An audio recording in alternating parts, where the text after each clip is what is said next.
Thank you, Ashok. Thank you, friends. Today, those who are in US, is still 12th. For me, it is in India, 13th. But as I said yesterday, 12th January, what is the importance? National Youth Day declared by Indian government in 1984 or 85. Since then, it's there. And even before that, South Africa also declared Youth Day much before. And even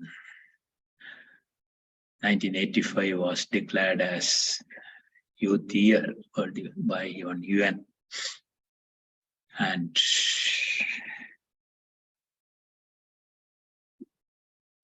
why so much importance on this day?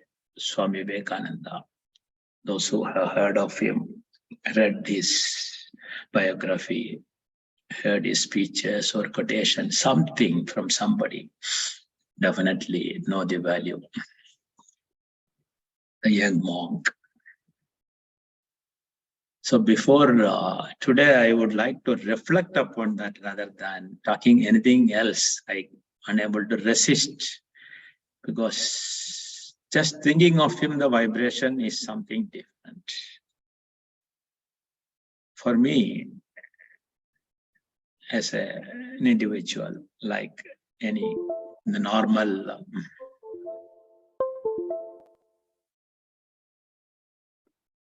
routine life was going on. But when I was pushed to the wall, I quit the job and came, and not a coincidence, we say by chance, by divine will, I joined for yoga, and from then onwards and little before that also, the book I read about Swami Vivekananda, little bit those days. From that, something was happening inside me. And I can say, if what I am today sitting in front of you is because of the seed which was put in my heart by his teachings. So before I proceed, I would like any of you to share what you know, whatever, about Swami Vivekananda, why he is regarded as a great person, great soul. Anybody? I'll be happy if you can share whatever little. I don't want just to talk only. I want interaction, whatever it is. I'll be too happy to listen to you too. Anyone would like to say something about Swami Vivekananda from their own?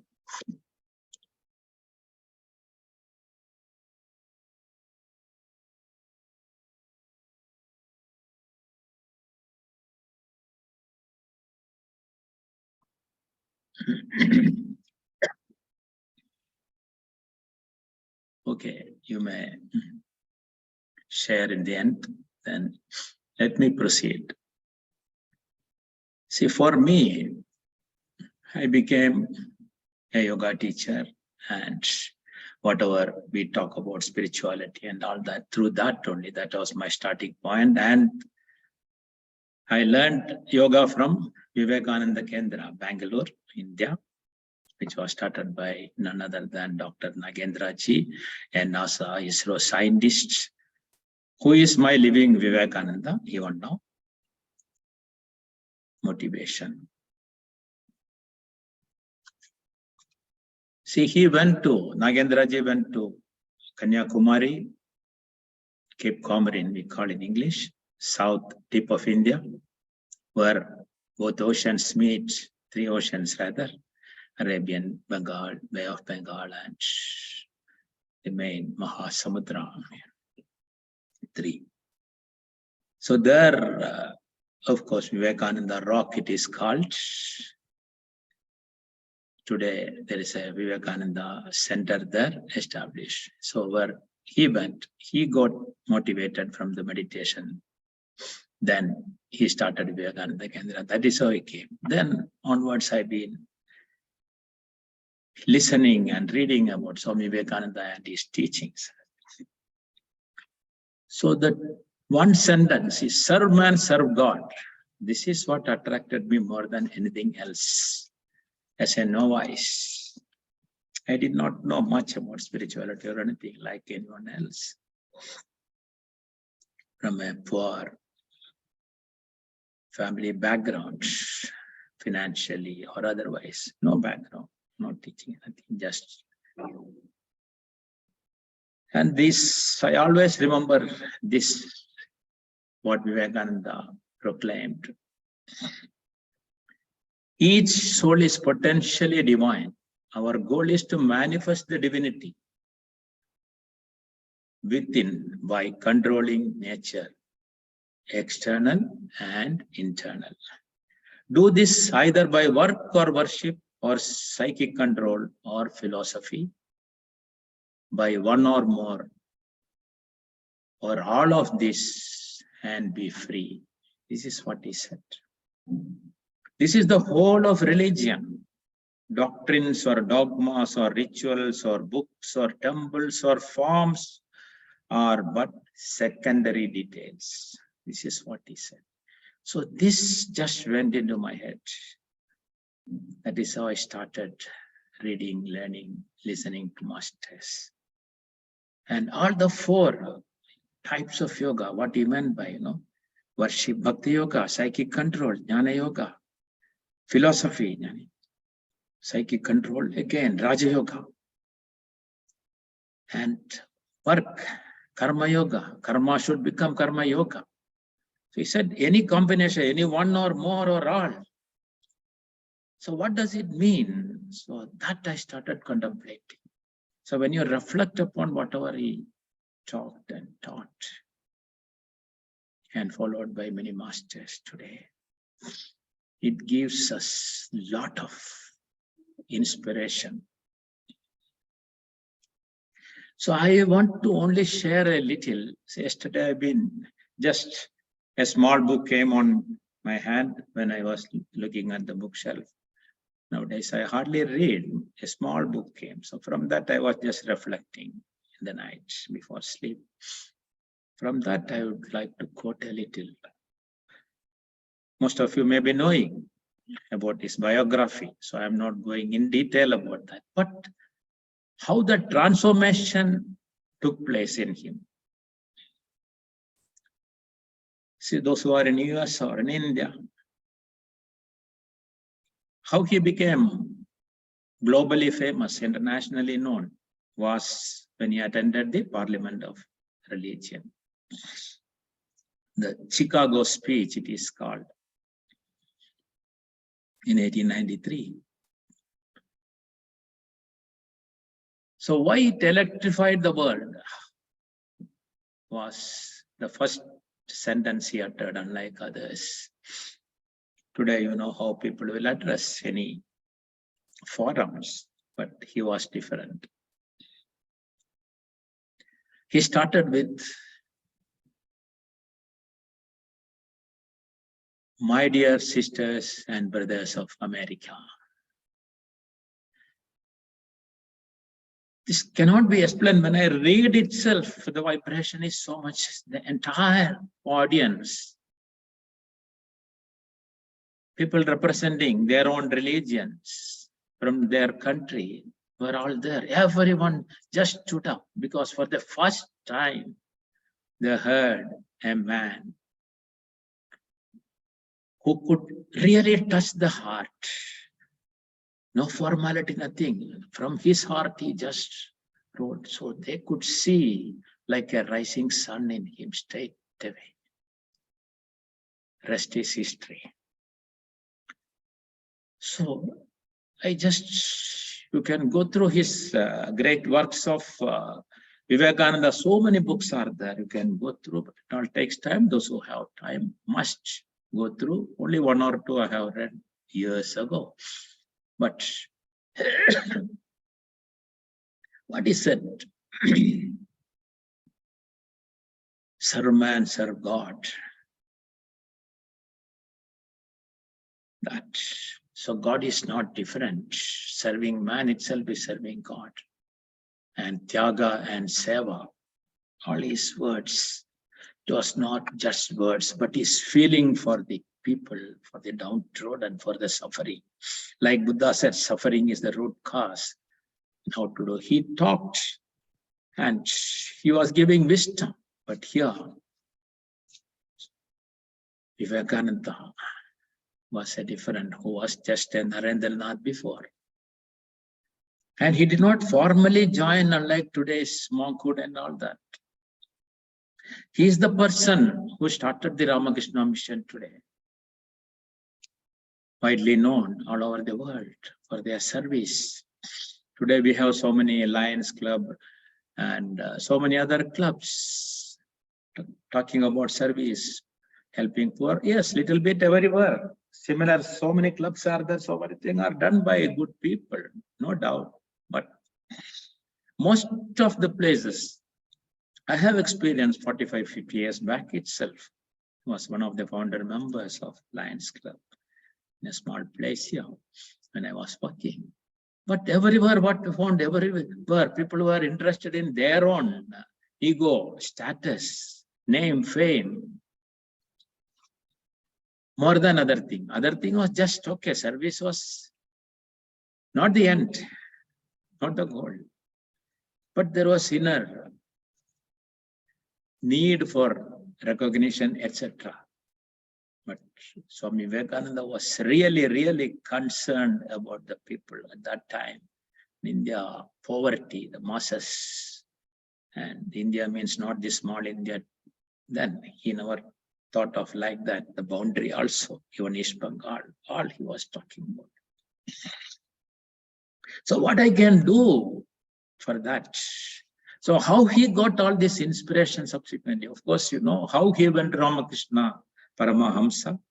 He was searching. He had the urge to see God. He asked everyone, have you seen God? Have you seen God? Everybody will say something indirectly, direct, something, some answer. But his only question, have you seen God? So no answer. So he was not satisfied. Then somebody said, there is a Pujari in Kali temple. Just go. He may be able to guide you. And he met him. You all heard that. Trust again is the history. That is how his search stopped when he met Ramakrishna Paramahamsa there. And Swami Vivekananda was the main person who brought the teachings of Ramakrishna to the world. Otherwise, he would not have known. So let us just reflect on what happened, how the transformation took place, his journey from there. See, he had a lot of faith and trust in Ramakrishna. And I talked some time back about Guru Gita, the value of Guru. Last year or before, 21. Guru, yes, need for a, when you get the right Guru, transformation happens. This is what happened to him when he met Ramakrishna Ji. It was the abiding confidence of Ramakrishna in the integrity of Naren's character as also the master's selfless love for him that conquered his powerful heart. With the growing intimacy with the master, Naren's tendency to resist lessened and eventually led to complete self-surrender. See, earlier he was not able to surrender to the Guru, but it happened here. Afterwards, Narendranath said many times, Sri Ramakrishna was the only person who ever since he had met me, believed in me uniformly throughout. Even my mother and brother did not do so. See, his trust was so much in him. It was his unflinching trust and love for me that bound me to him forever. He alone knew how to love another, in the words of Vivekananda. So, He was studying law. He was the graduate those days. He could have gone for a government job, etc. But his yearning was different. Even he was studying law, but his mind was not in that. So only spiritual life, how to see God, how to feel God, how to serve people, how to raise the standard of life of people. So his soul wanted freedom from the galling fetters of existence. Very often, for the relaxation of his mental tension, he would run away from this trifling atmosphere of his home and take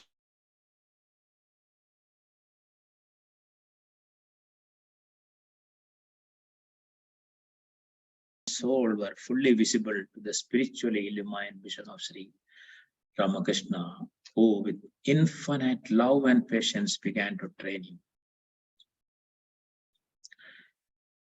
Naren was his gifted disciple, and he was so much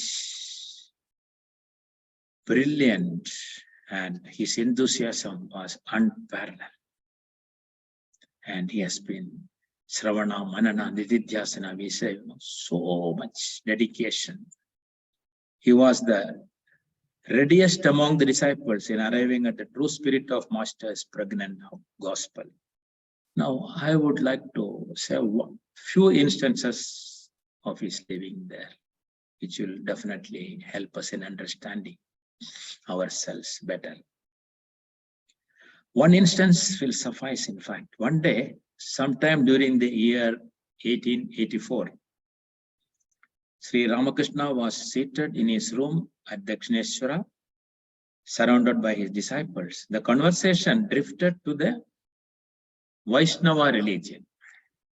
The other day I was talking about Ramanujacharya, Vishishtadvaita, Vaishnava.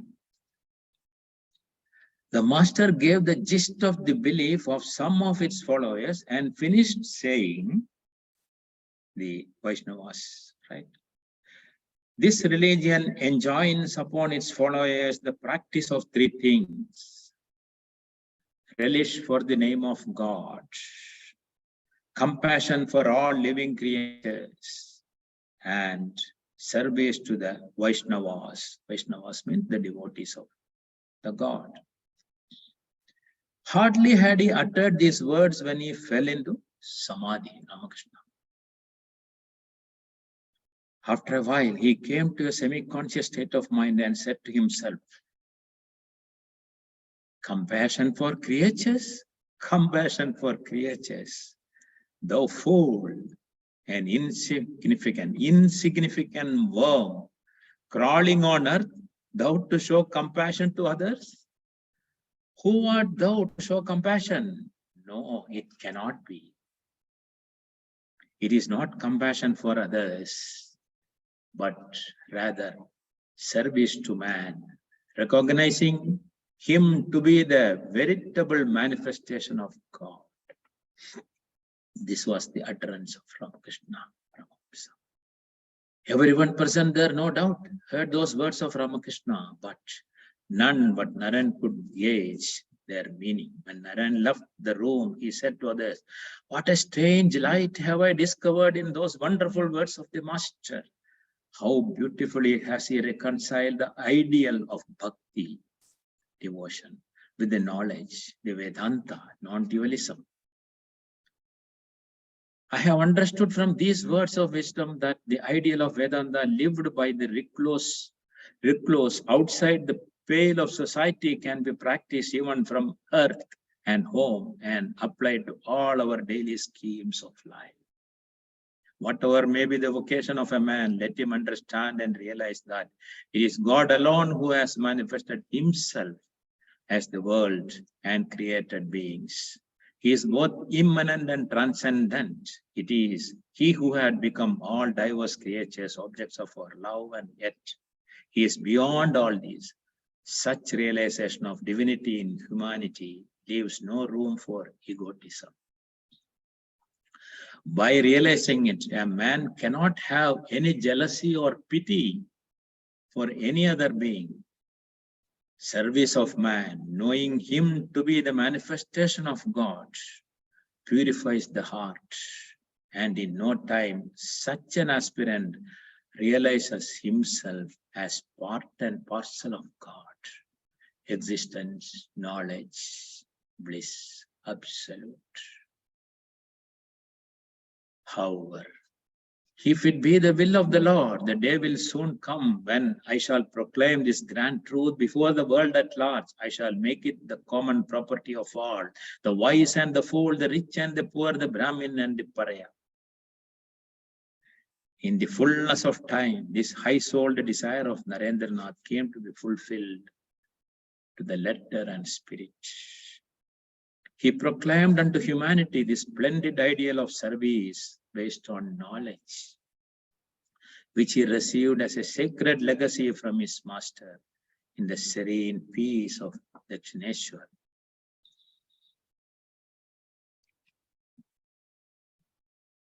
So Ramakrishna Paramahamsa has been imparting this to Vivekananda, and there were some other young people also ready to listen along with Vivekananda. So unlike today, he was not initiated as a sannyasin and all that.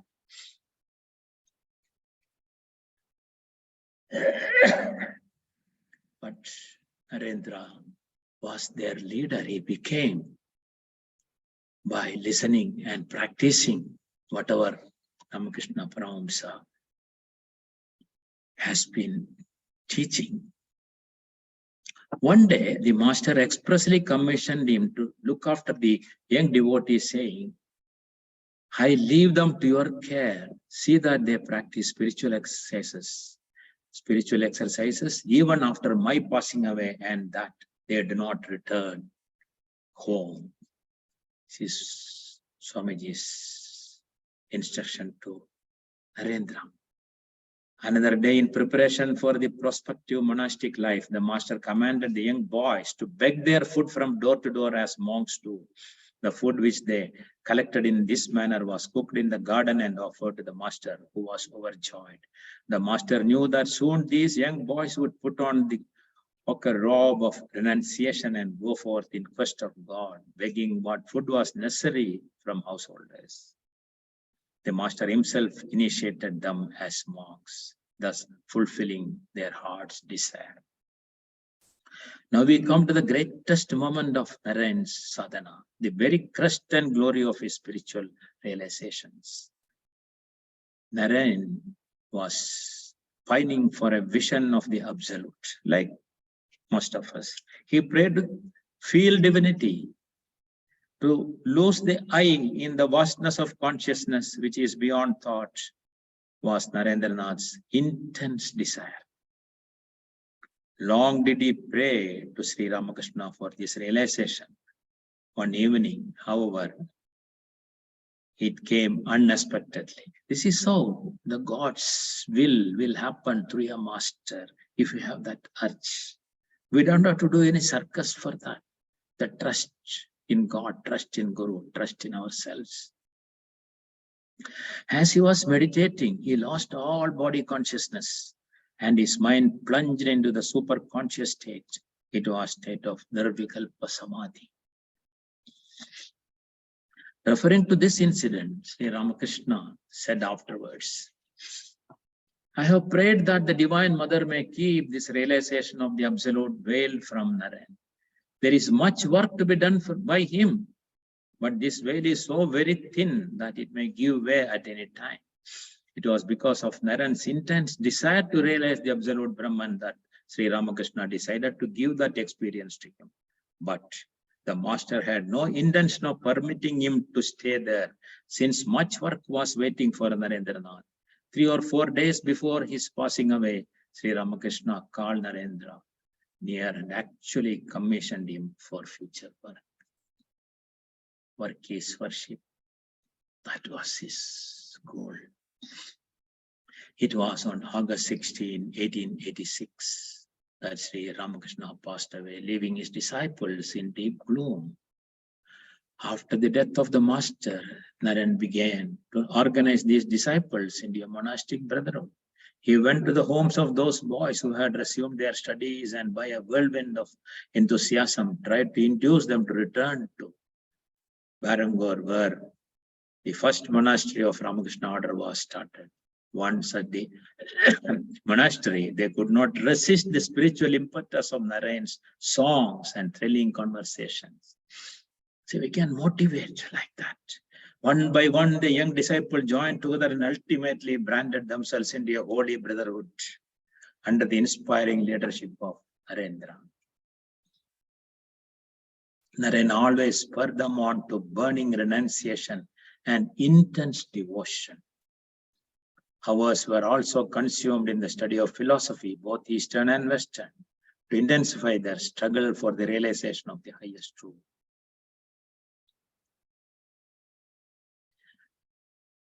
With the delight of a martyr, these monks practiced the severest of spiritual austerities.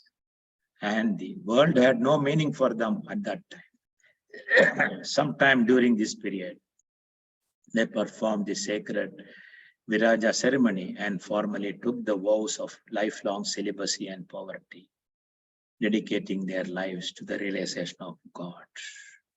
The old names were changed for new ones to complete their severance from their earlier life and its associations.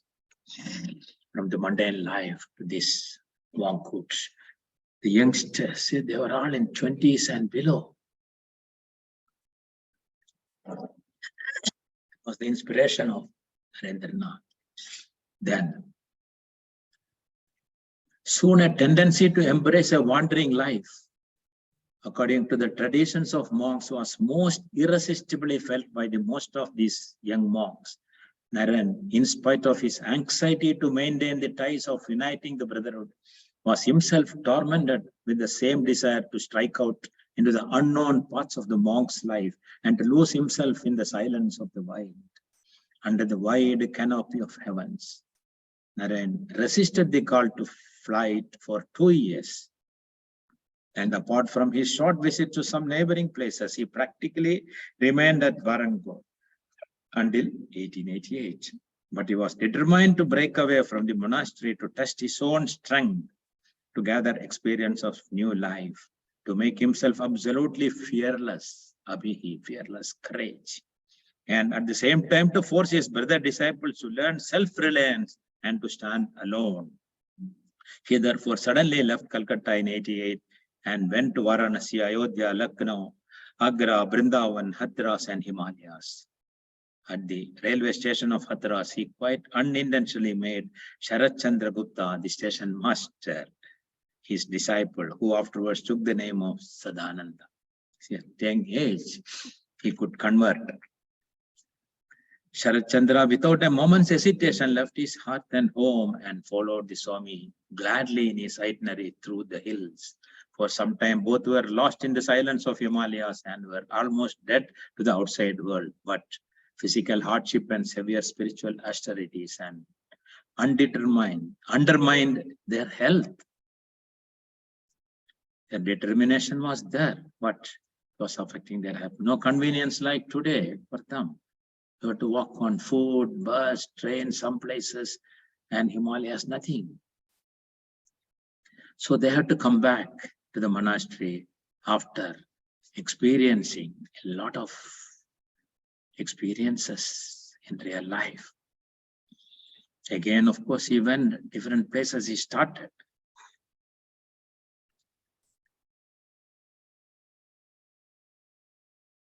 Swami Akhandananda, one of his brother disciples who had just returned from his Tibetan travels with a fund of wonderful experience of life and manners of people of the Himalayas, became his companion. At Varanasi, the Swami wrote to his friend,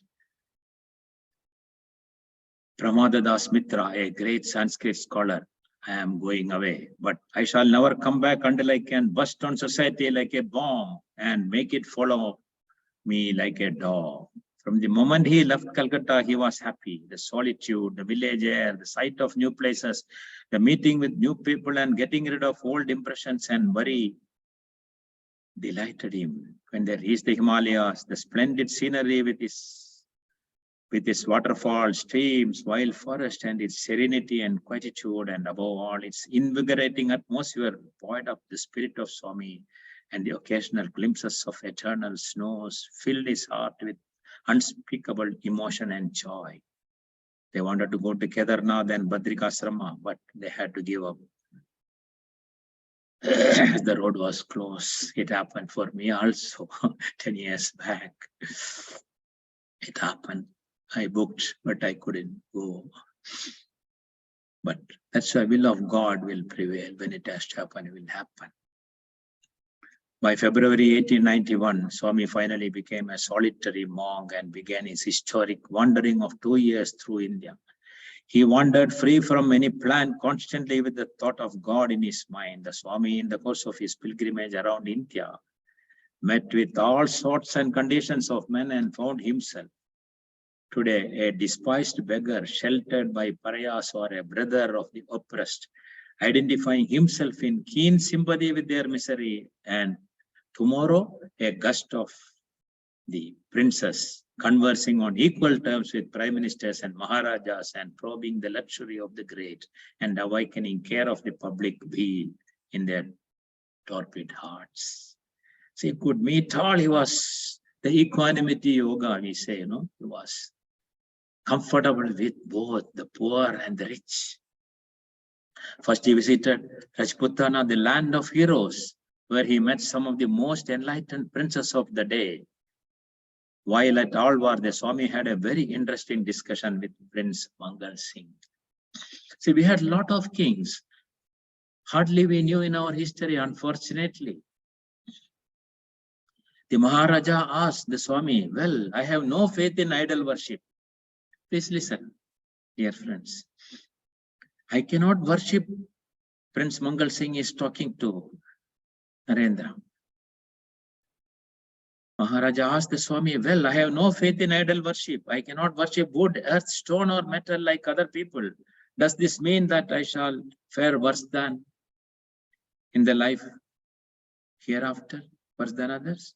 The eyes of the Swami alighted on a picture of Maharaja, which was hanging on the wall. Then he asked the people there to give the photo to him. Holding it on his hand, Swami asked, whose picture is this? The Diwan answered, it is the likeness of our Maharaja. A moment later, those present trembled with fear when they heard the Swami commanding the Diwan to spit on the photo, on the picture. The Diwan was thunderstruck, and the eyes of all glanced in terror and awe, from the prince to the monk, from the monk to the prince. They were looking both. But all the while, the Swami insisted, spit on it, I say, spit on it. And the Diwan, in fear and bewilderment, cried out, what?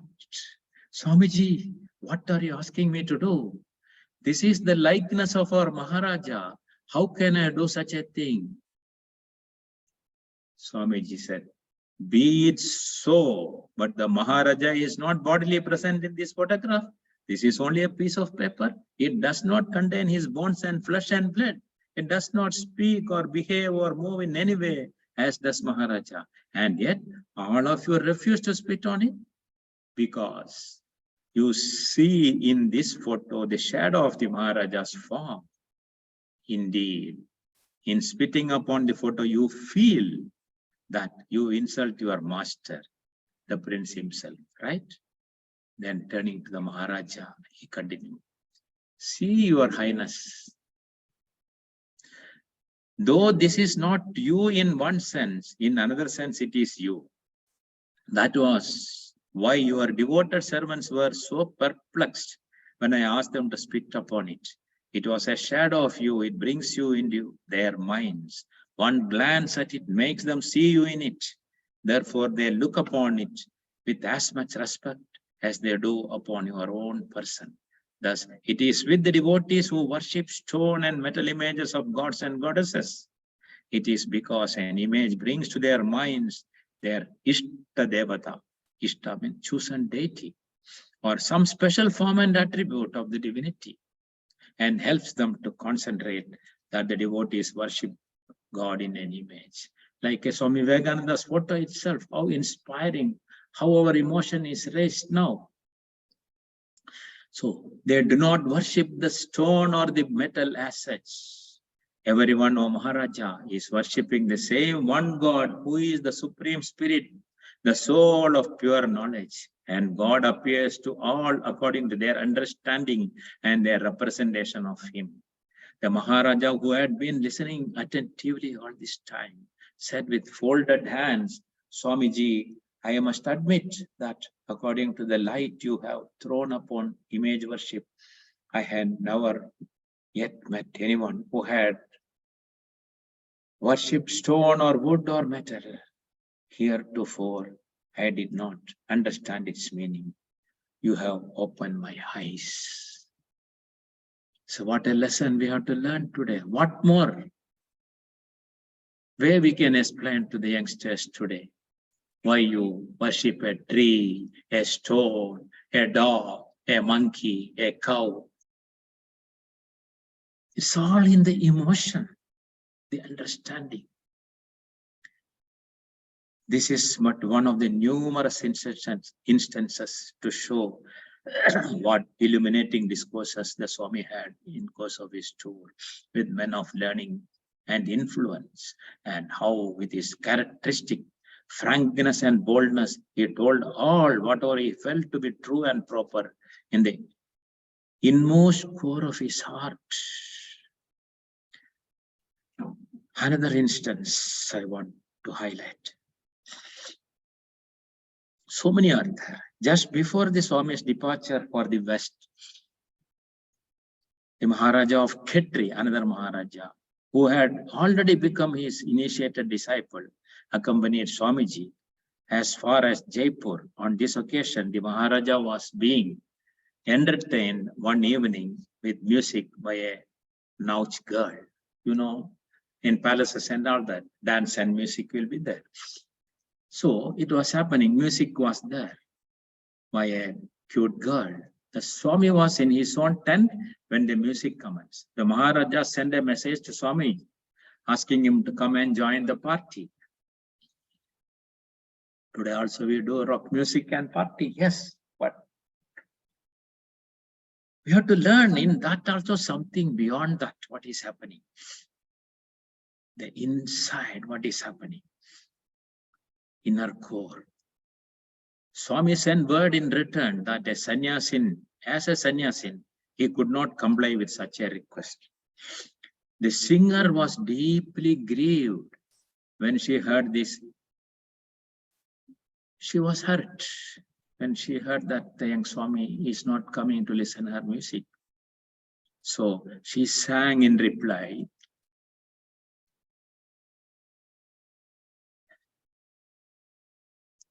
as it were, a song of great Vaishnava saint Surdas. Some of you would have heard compositions of Surdas, poems.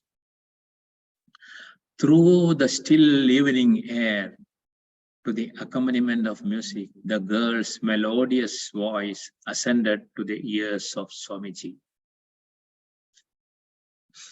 She was singing, "O Lord, look not upon my evil qualities. Thy name, O Lord, is same-sightedness. One piece of iron is in the image in the temple, and another is in the knife in the hand of the butcher.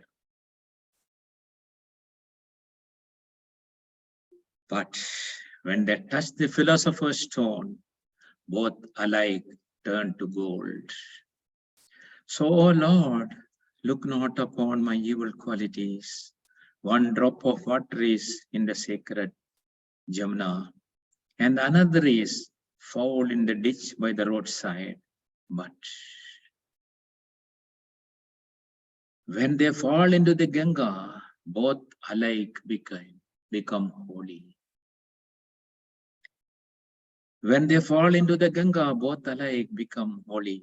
So, Lord, do not look upon my evil qualities. Thy name, O Lord, is same-sightedness. This, what happened then? The Swami was completely overwhelmed. The woman and her meaningful song at once reminded him that same divinity dwells in the high and low, the rich and the poor, the entire creation. The Swami could no longer resist the request and took his seat in the hall of audience to meet the wishes of Maharaja. See how a transformation happened. See, today many pundits, many take ego and just follow. See, we have to go by the spirit behind the rules, not verbally following the rules. We have to break the rules when it is needed. It is okay if it is going to satisfy your soul's need, not the body's needs. That's all. This is the lesson. Later, speaking of this incident, Swami said, that incident removed the scales from my eyes, jaundiced eye. We have. Seeing that all are indeed the manifestations of the one, I could no longer condemn anybody. The Swami's itinerary led him through almost all the historic places of Rajputana, Bombay State, southern India, till at last he reached Kanyakumari, my favorite place. Kanyakumari, or Cape Comorin you call it, that southern tip of India, where the three oceans meet. Probably it was on 23rd December 1892. It was a momentous day. No doubt, every moment of these travels of his, with an open mind for several years throughout the length and breadth of India, from dreamy poetic regions of snow-capped Himalayas down to Kanyakumari, the last promontory of the land where the mighty ocean spreads out into infinity, were eventful. All this wandering had a great educational value for him, opening up, as it did, opportunities for original thought and observation, the most striking element in all of which was his tireless search for unity in the world of India. Indian ideals. Our ancestors' wisdom. Nevertheless, it was at Kanyakumari that his pilgrimage throughout his motherland and his days and months of thought on the problem of the Indian masses bore fruit. Happy as a child is to be back with its mother, so was the Swami when he prostrated before the image of the Divine Mother in the seashore temple at Kanyakumari. If any of you have not seen, you must visit Kanyakumari once in your life and go to that rock memorial and sit in meditation to feel that divine vibrations.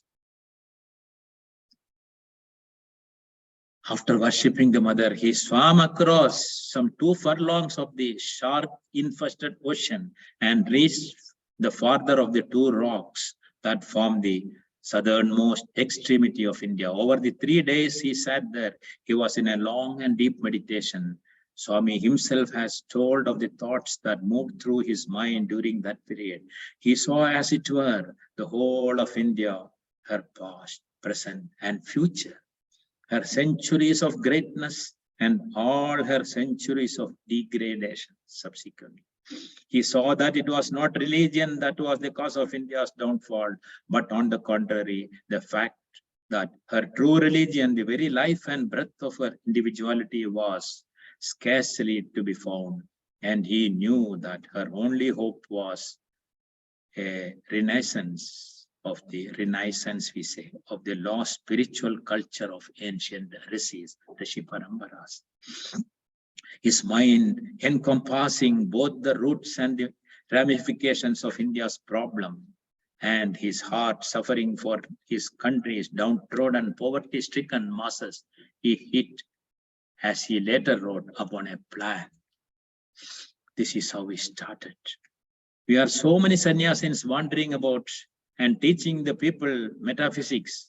It is all madness. Just ponder over what we are also doing. Did not our Gurudev used to say, an empty stomach is no good for religion? That those poor people are leading the life of brutes is simply due to ignorance. We have for all ages been sucking their blood and trampling them underfoot. Suppose some disinterested sannyasins went on doing good to others, go from village to village, disseminating education and seeking in various ways to better the condition of all down to the Chandala. The low caste is called as Chandala. Through oral teaching and by means of maps, cameras, globes, and other accessories. Now what you are doing, all PPTs, etc. He's telling, can't that bring forth good in time? All these plans I cannot write out in this short letter. The long and short of it is, if the mountain does not come to Muhammad, Muhammad must go to the mountain. These poor are too poor to come to schools, and they will gain nothing by reading poetry and all sort of thing. We as nation have lost our individuality. We all talk about personality development. It is totally different from individuality. That is the inner quality. And that is the cause of all mischief in India. We have to give back to the nation its lost individuality and raise the masses. The Hindus, the Mohammedans, the Christians, all have trampled them underfoot. Again, the force to raise them must come from inside. That is from the Orthodox Hindus. In every country, the evils exist, not with, but against religion. Religion, therefore, is not to blame, but men. To effect this, the first thing we need is men, and the next is funds. He wanted the youth to rise.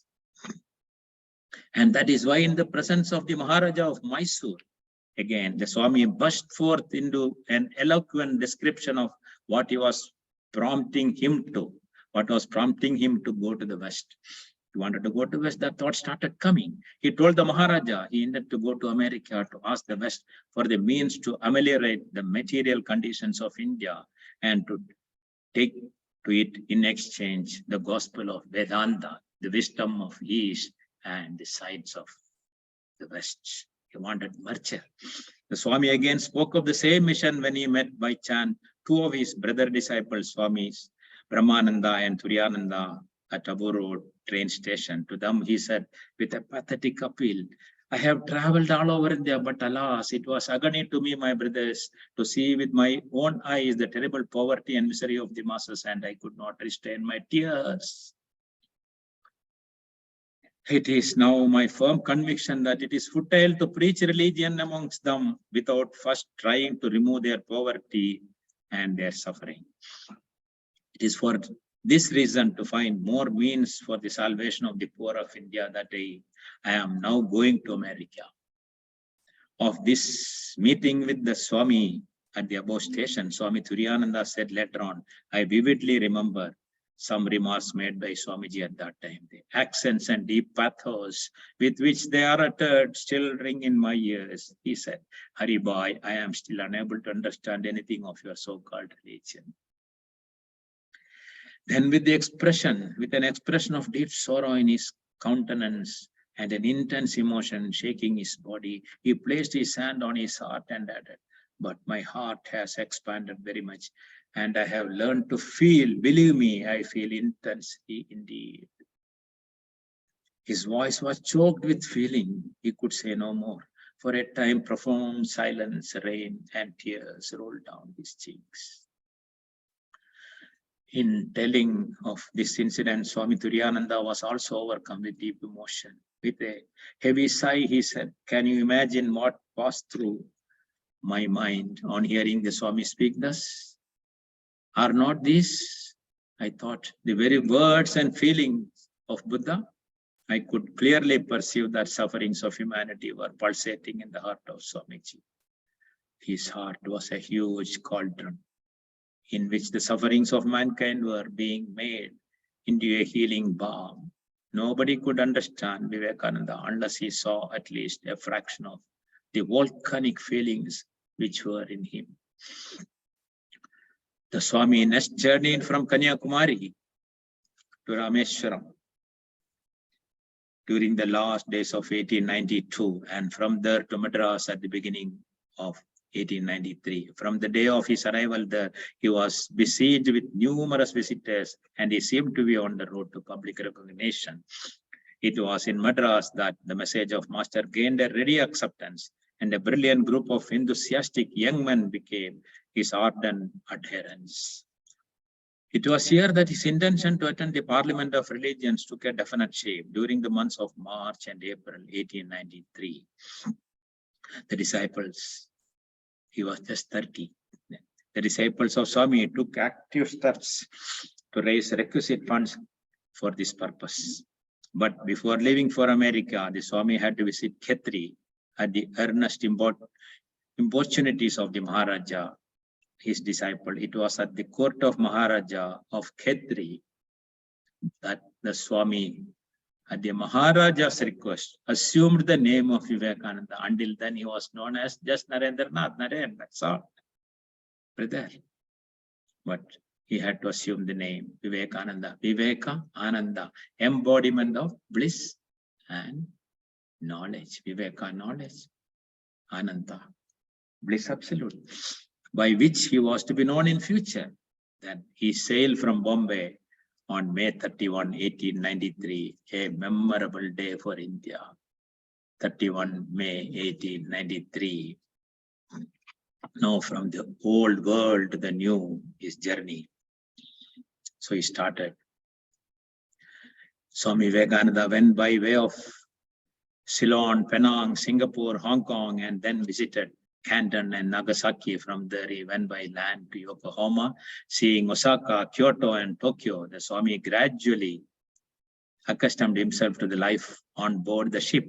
His rich, imaginative nature saw beauty in 1,000 forms, in the swelling and falling of the waters, in every gust of wind, and in every shapes of clouds, the mighty expanse of water, the invigorating air, and the carefree atmosphere, and the courtesy of all aboard reconciled him to his new surrounding.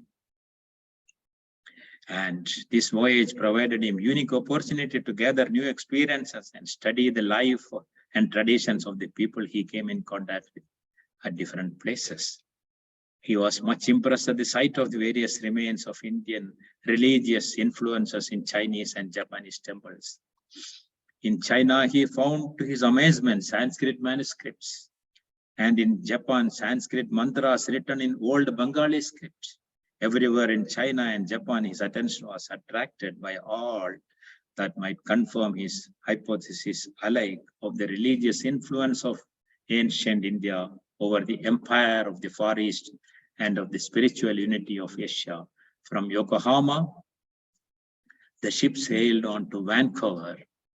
From the old world, the new. By train, he reached Chicago towards the end of July. Chicago, Chicago. Now, you all know why Chicago. A few days after his arrival at Chicago, he went to Information Bureau of the Columbian Exposition. The Parliament of Religion must happen there. But his hopes received a rude shock when he came to learn from this office that Parliament would not commence until after the first week of September. That no one would be admitted as a delegate without proper references. We all want certificates, credentials. Even the time for being so admitted had expired. This was great and unexpected blow. He found that he had left India much too early and discovered that he should have come as a representative of some recognized organization. Then too, his purse was gradually being emptied. A great depression came over him. He cabled to his friends, telegram, those days, no phones, for help, and applied to an official religious society to appoint him as one of its delegates. But chief of the society sent him a very discouraging reply.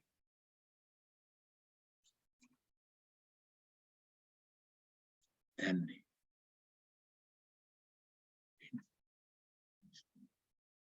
Swami proceeded to Boston, which was much less expensive than Chicago.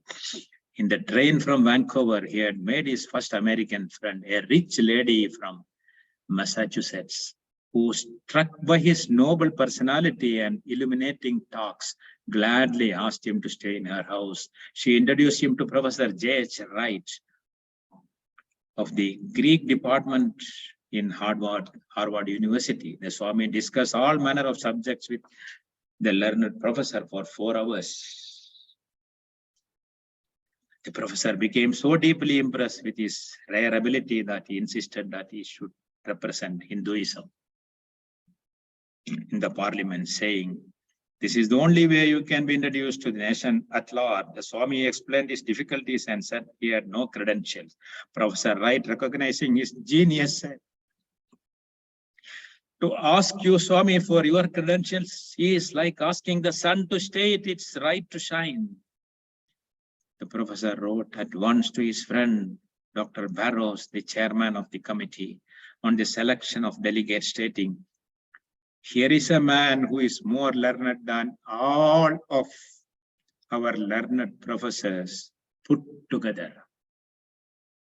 He further presented him with a ticket to Chicago and also gave him letters of introduction to the committee. The Swami rejoiced at this literal manifestation of divine providence.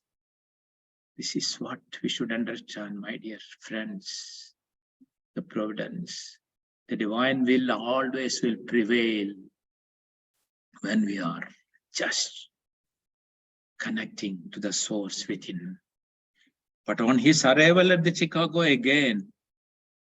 train station, he found he had lost the address of the committee because he was always meditating like that.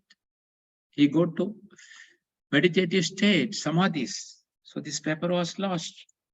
He was lost and did not know where to go now. Nobody would dare to inform a colored man again. At length, tired and helpless, he passed the chilly night in a big empty box found in the railway freight yard. In the morning, he wandered from door to door for food only to meet with insults and rebuffs from the fashionable residents of the metropolis. On and on he went. At length, exhausted, he sat down quietly on the roadside, determined to abide by the will of God. At this juncture, again, the door of a fashionable residence opposite to him opened, and a regal-looking woman descended and accosted him in a soft voice, in accents of culture and refinement. "Sir, are you a delegate to the Parliament of Religions?" The Swami told her his difficulties. The kind-hearted lady invited him into her house. Again, another lady, you see. That is the power of Shakti, the Mother Divine. She is always there with us. A lost child will be there, always under the umbrella of the Divine Mother.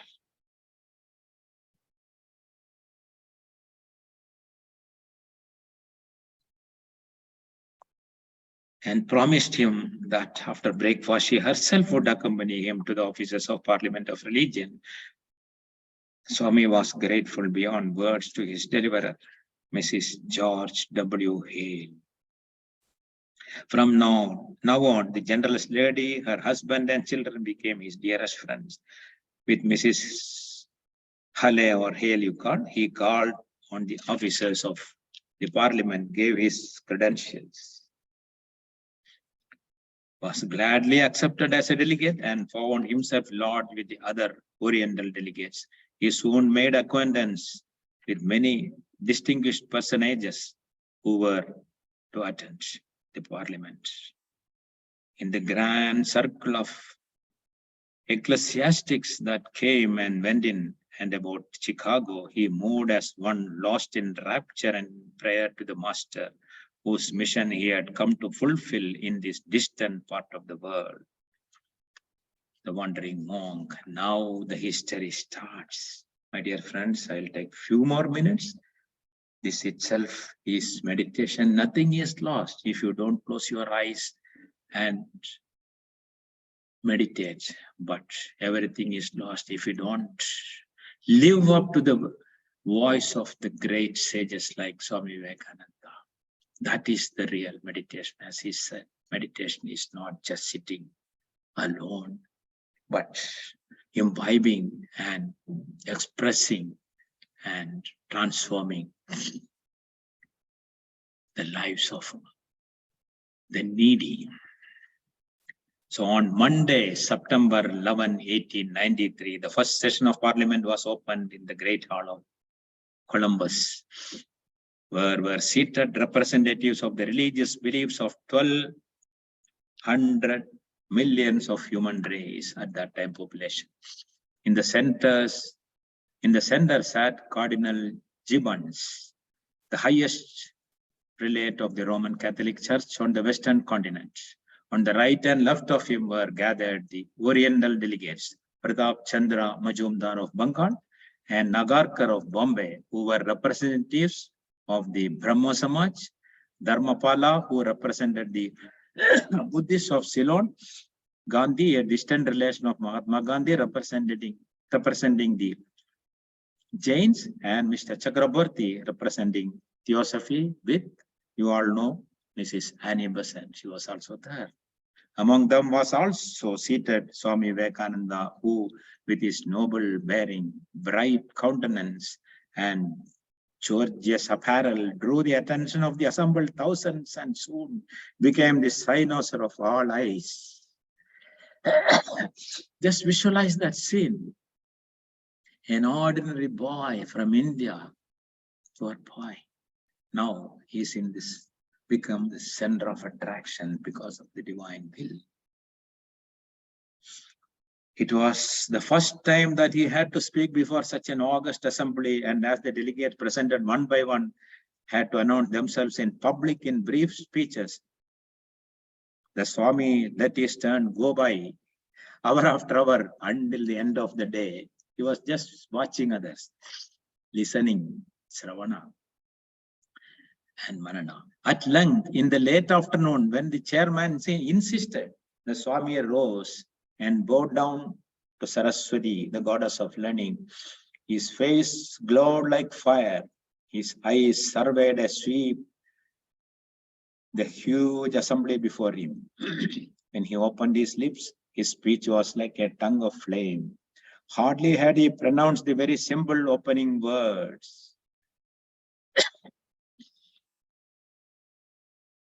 Sisters and brothers of America. When hundreds rose to their feet with deafening shouts of applause, the Parliament had gone mad, everyone cheering the Swami enthusiastically. For 2 minutes, he attempted to speak, but the wave of wild enthusiasm created by this significant form of address prevented him. He was certainly the first to cast off the formalism of the Congress and speak to the audience in the language for which they were waiting. The souls were waiting. When silence was restored, Swami greeted the youngest of the nations in the name of the most ancient order of monks in the world, the Vedic order of sannyasins, and presented Hinduism as the mother of religions, a religion which had taught the world both tolerance and universal acceptance. He quoted two beautiful illustrative passages taken from the scriptures of Hinduism. As the different streams having their sources in different places all mingle their water in the sea, O Lord, the different paths which men take through different tendencies, various though they may appear, crooked or straight, all lead to thee. Whosoever comes to me through whatsoever form, I reach him. All men are struggling through paths which in the end lead to me. As I said earlier, 4 paths of yoga, all lead to same. It was only a short speech, but its spirit of universality, its fundamental earnestness and broad-mindedness completely captivated the whole assembly. There were other Hindu delegates who stood for societies or churches or sects, but Swami, who belonged to no sect, but rather to India as a whole, proclaimed the universality of religious truths and sameness of the goal of all religious realizations. In the course of his illuminating address during the sessions of Parliament, Swami placed before the distinguished audience the cardinal truths of Vedanta, the universal religion of humanity. He said, if there is ever to be a universal religion, it must be one which will have no location in place or time, which will be infinite like the God it will preach, and whose sun will shine upon the followers of Krishna and Christ, on saints and sinners alike, which will not be Brahminic or Buddhistic, Christian or Mohammedan, but sum total of all these, and still have infinite space for development, which in its Catholicity will find a place for every human being, from the lowest groveling savage, not far removed from the brute, to the highest man, towering by the virtues of his head and heart, almost above humanity. It will be a religion which will have no place for persecution or intolerance in its polity, which will recognize divinity in every man and woman, and whose whole scope, whose whole force will be centered in aiding humanity to realize its own true divine nature. Offer such a religion, and all the nations will follow you. The Christian is not to become a Hindu or a Buddhist, nor a Hindu or a Buddhist to become a Christian, but each must assimilate the spirit of the others and yet preserve his individuality and grow according to his own law of growth.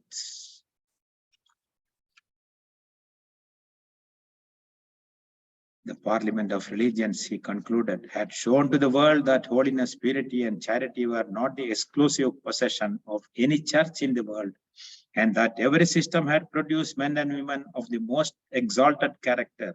In the face of this evidence, if anybody dreamt of the exclusive survival of his own religion and destruction of others, he was to be pitied and told that upon the banner of every religion will soon be written, in spite of resistance, help and not fight, assimilation and not destruction, harmony and peace and not dissension.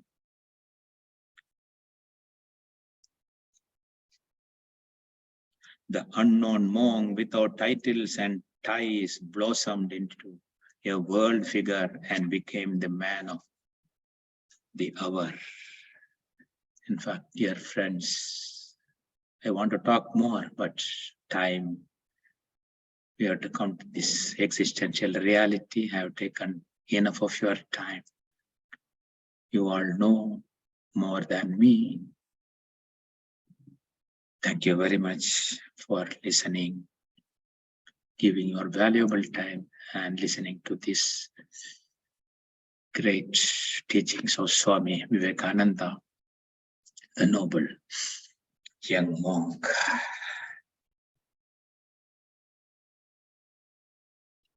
I feel this itself is meditation. I would like, anyone would like to share or interact.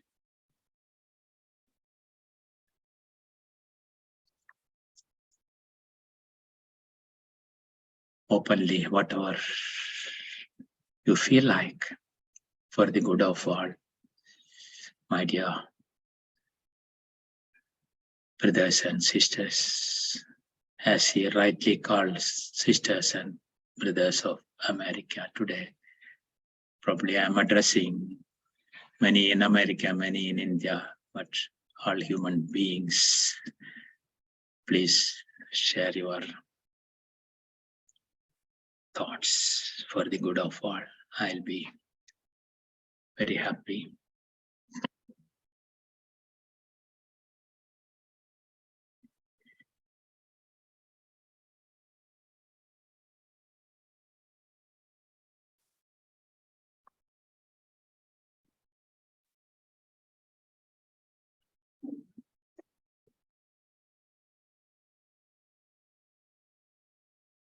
Yes, please.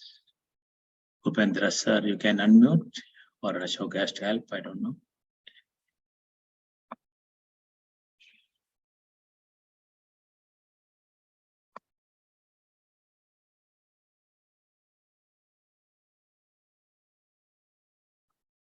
Ashok sir, you may have to help, I think, to unmute.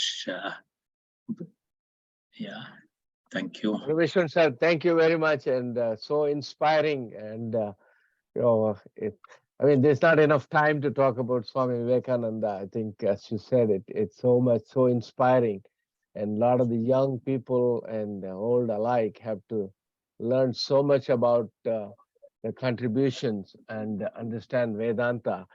My question is,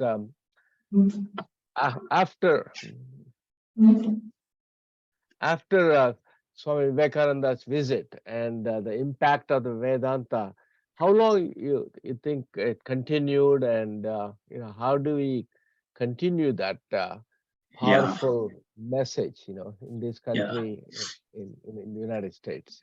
Yeah, in fact, I wanted to give a glimpse of that also because of the time I stopped. In fact, for another 4 or 5 years, he was in America, US only. And the Vedantic Society established there by him. Today, Swami Sarvapriyananda is doing that job, what he left. In fact, many Americans. So he was there. So probably I'll talk about it a little in the next session, few minutes also. Because his work is amazing. He could transform all the four. He wrote on this four yoga, what I talked about, 4 parts of yoga. It's all happened being there. So he was so enthusiastic there, and lot of support he got. He started in New York, then in where he was, Chicago, and other places, Massachusetts. You may be knowing those who are staying. I have not seen America yet. So a lot of there, and they are doing a good job. And in the organized mission, Hindu mission is Ramakrishna mission, the first one. Otherwise, only other religions were there. So Ramakrishna mission was first to do so properly, and not only the knowledge, serve man, serve God.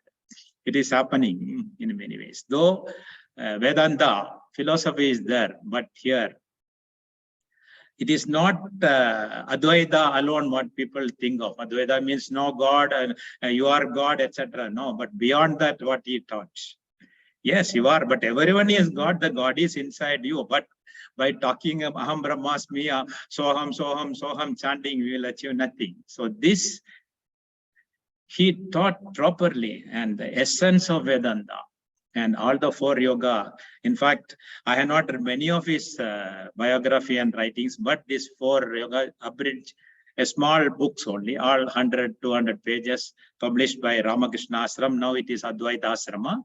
All the 4 books you should read. Then itself you will know his greatness of teaching of all the 4 parts. All 4 are not different. All 4 are entwined, you can say, winkled. And for him, Jnana Yoga and Bhakti Yoga was equally important. That is what he practiced. That is why he could cry by seeing the suffering of people.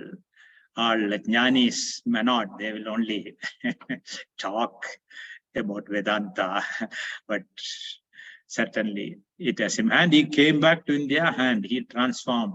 His second visit also is there to America after a few years.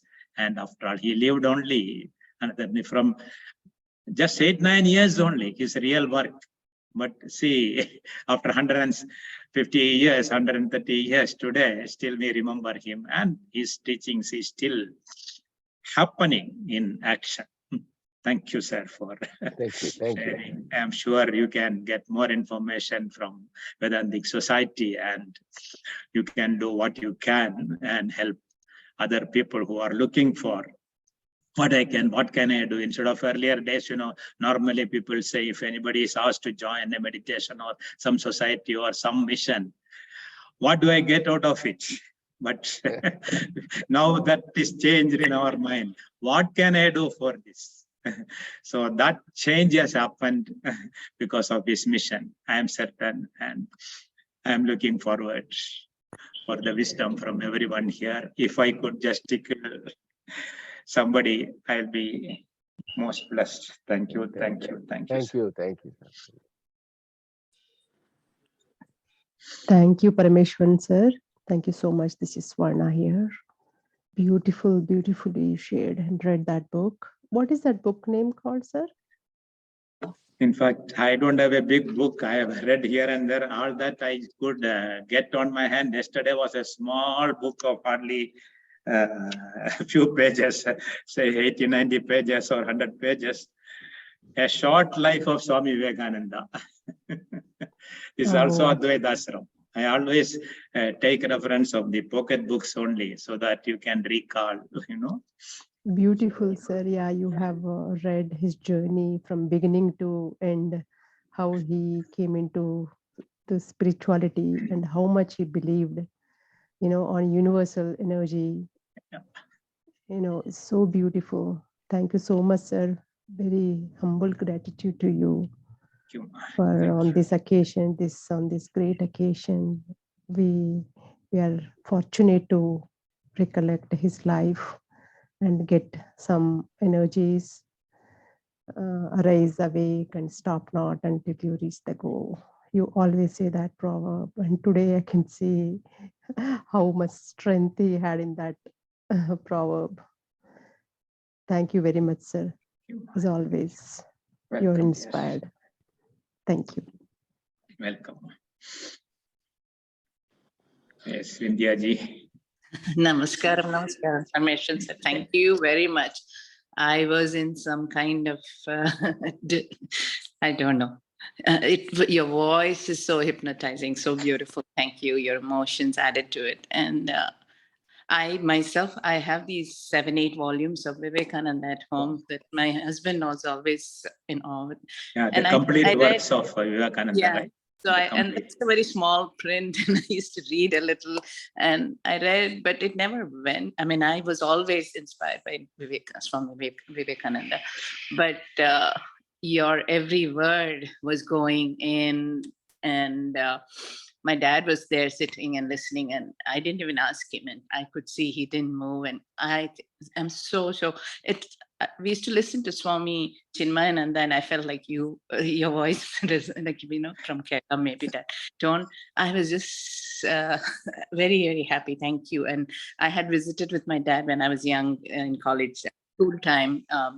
He took us to Kanya, all the way we drove from Goa down to South Kanyakumari. And I remember visiting and that rock and the temple and Rameshwaram. And so it brought back all those memories. Thank you very much. And the story, the way you read, I know this is this, but every important aspect connected so well, whether it was how he explained to that king about the idol worship, or how he struggled when he went to Chicago, how he couldn't go. It's so inspiring. Thank you. You didn't tickle my brain. You lit a fire inside us. Thank you very much. Thank you. Thank you. My pronouns to your father also. Thank you. I'll let him know. Thank you very much. It is, say, why we feel it is, as he rightly said, as Swami Ramakrishna Paramahamsa first, he was talking about Vaishnavism. God is separate, compassion, like as Buddha said and all that. But in Samadhi, the same thing converted what he said. It is not just compassion, it is not going to work. But without hurting Vaishnava, it's what he said. That compassion is nothing but action, should come in action. So that was the, catapulting, actually, I can say. Vivekananda woke up, and the first thought, always like that, when we are pushed the wall, we rise, right? So like that. And the fire in every one of us is the same, divine fire, the spark is the same. That is why I feel connected. When I see me in you, I say this, I have heard all this 20 years, 30 years back in books, but I could not feel that today. I could feel that we are not different. We don't have to see the age, size, color, dress, or anything, the outer thing. But something is there within us. That is because of that divinity. As he rightly said, now I'm 100% convinced each soul is potentially divine. Our goal is to manifest the divinity by any of the yoga paths. That's all. So that is becoming true if we are all together. Thank you. Sir, you should read Autobiography of a Yogi too. That is one difficult book for me. If you can next time. Thank you. Thank you.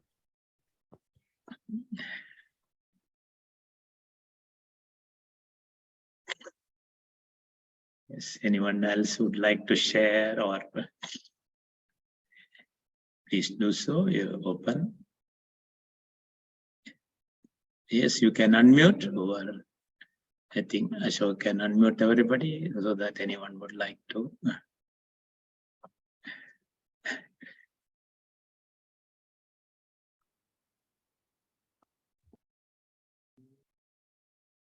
Hi, sir. Yeah. This is Dhanapadi. Yes, please. I was amazing to hear when you are telling about Vivekananda, but as in my little knowledge, I know only some about Vivekananda, not full of, but when I was young, last 20 years back, I went Kanyakumari. I seated that the place where you explained. All I went, but I didn't know the value of the. But I seated. I prayed the God Sharada Devi. But this is the value of this. Now I realized the value of the place. Yeah. But that time I didn't know, but it was amazing. I went to every spiritual pyramids in Hyderabad. I went everywhere. That is not really happened. That's coincident. I went to so many places, but I didn't know the value of the meditation, everything. But now I am hearing, my thoughts are going back, and the value is the this much. But I enjoyed it like a goal. But okay. No, So next Indian visit, you will be visiting there, and you enjoy the presence there. Your own presence you can feel in there. Yes, but those days when I went with my uncle, I prayed Saraswati Mata, just Dhyanamu. That is the where when generally we praise God like Sharda Mata. That's I prayed, not meditation. But now I realized it's okay. When I will go in near future, I will meditate. I went to Hyderabad also, but I don't know that time meditation pyramid, sit and do. I don't know really anything. Just enjoy to seeing. That is my feeling. Now I know the value of. I will get the chance. I will do. Yeah, you will get. You have to create. You are creator of your destiny. Chance will not come. I will try my best. It is the sankalpa. That is the sankalpa. Make it now. Yes, it happens. But I strongly feel our samskara will travels with us. If we can't make our choices, go here, go here. Our samskara will start before us to step. Samskara will before starts to. At the right time, everything happens at the right time. Yes, I think samskara will show way of my. Thank you. This is my. Thank you very much.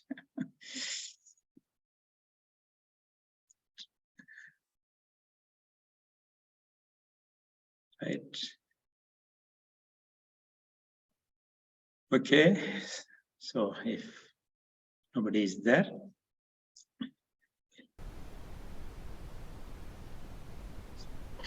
only I request everyone to read his teachings, and whatever way you can help.